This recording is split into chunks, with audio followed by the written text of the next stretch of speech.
right, let's get started. This first test involves something the lab boys call repulsion gel. You're not part of the control group, by the way. You get the gel. Last poor son of a gun got blue paint. All joking aside, that did happen. Broke every bone in his legs. Tragic, but informative. Or so I'm told.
The lab boys just informed me that I should not have mentioned the control group.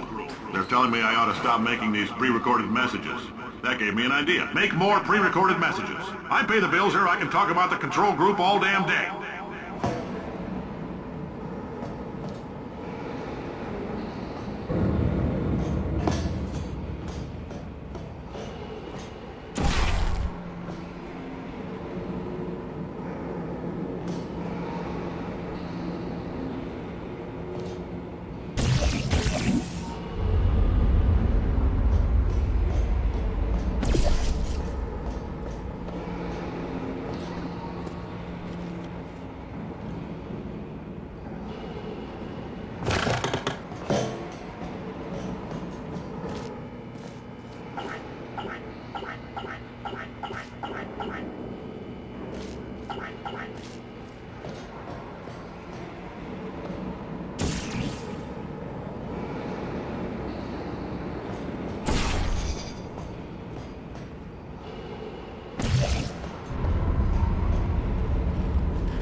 For this next test, we put nanoparticles in the gel. In layman's terms, that's a billion little gizmos that are going to travel into your bloodstream and pump experimental genes and RNA molecules and so forth into your tumors. Now, maybe you don't have any tumors. Well, don't worry. If you sat on a folding chair in the lobby and weren't wearing lead underpants, we took care of that too.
Oh, in case you got covered in that repulsion gel, here's some advice the lab boys gave me.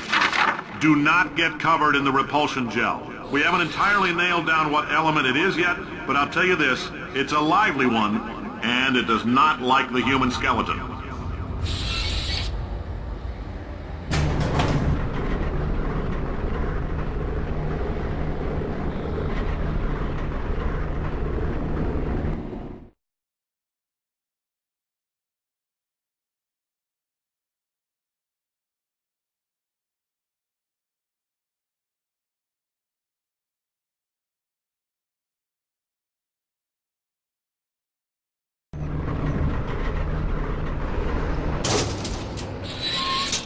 All these science spheres are made of asbestos, by the way. Keeps out the rats. Let us know if you feel a shortness of breath, a persistent dry cough, or your heart stopping, because that's not part of the test. That's asbestos. Good news is the lab boys say the symptoms of asbestos poisoning show a median latency of 44.6 years. So if you're 30 or older, you're laughing. Worst case scenario, you miss out on a few rounds of canasta. Plus, you forwarded the cause of science by 3 centuries. I punch those numbers into my calculator, it makes a happy face.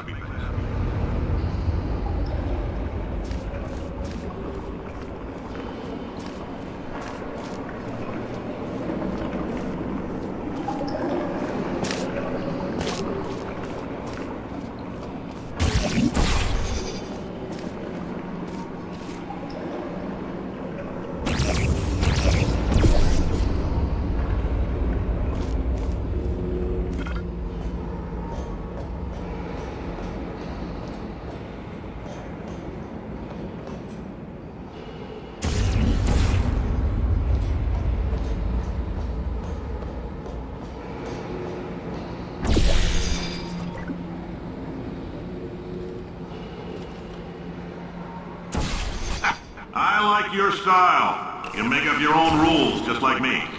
Bean Counter said I couldn't fire a man just for being in a wheelchair. Did it anyway. Ramps are expensive.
That coffee we gave you earlier had fluorescent calcium in it so we can track the neuronal activity in your brain. There's a slight chance the calcium could harden and vitrify your frontal lobe. Anyway, don't stress yourself thinking about it. I'm serious. Visualizing the scenario while under stress actually triggers the reaction.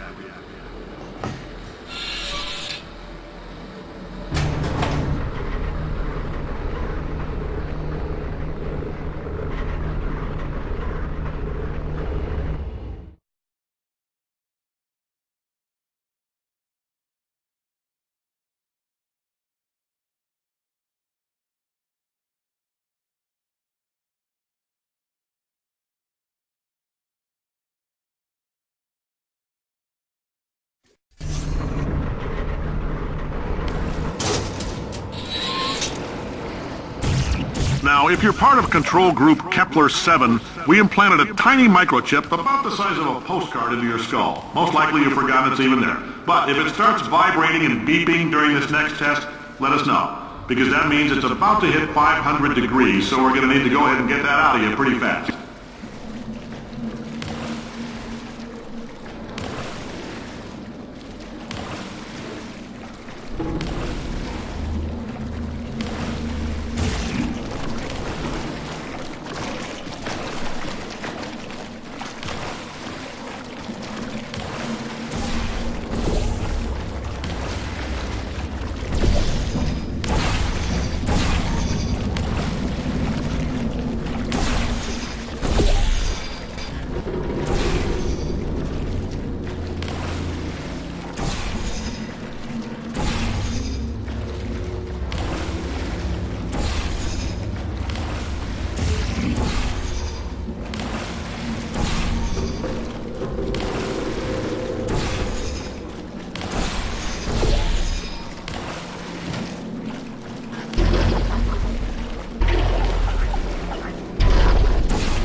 Telling them, keep your pants on.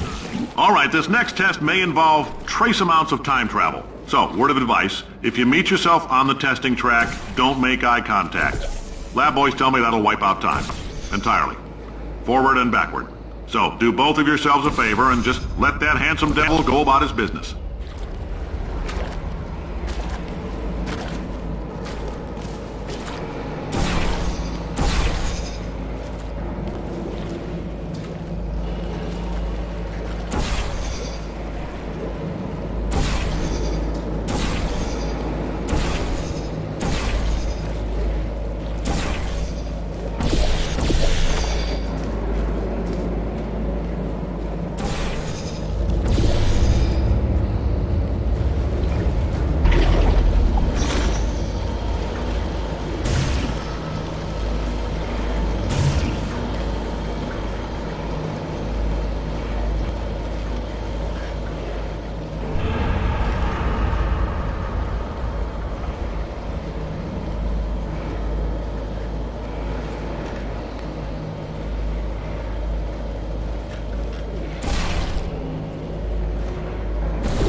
If you're hearing this, it means you're taking a long time on the catwalks between tests.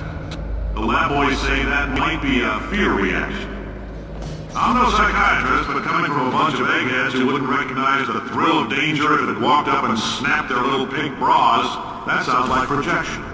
They didn't fly into space, storm a beach, or bring back the gold. No, sir, we did. It's you and me against the world, son. I like your grit.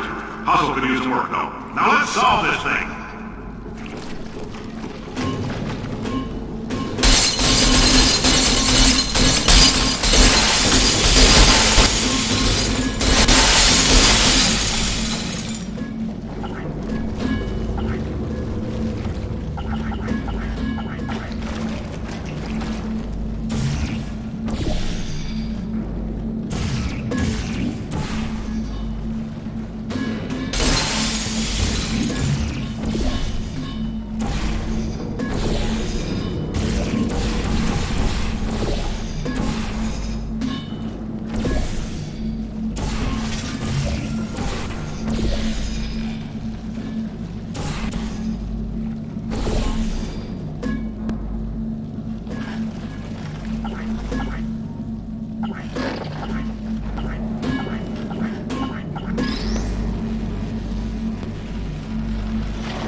science isn't about why, it's about why not. Why is so much of our science dangerous?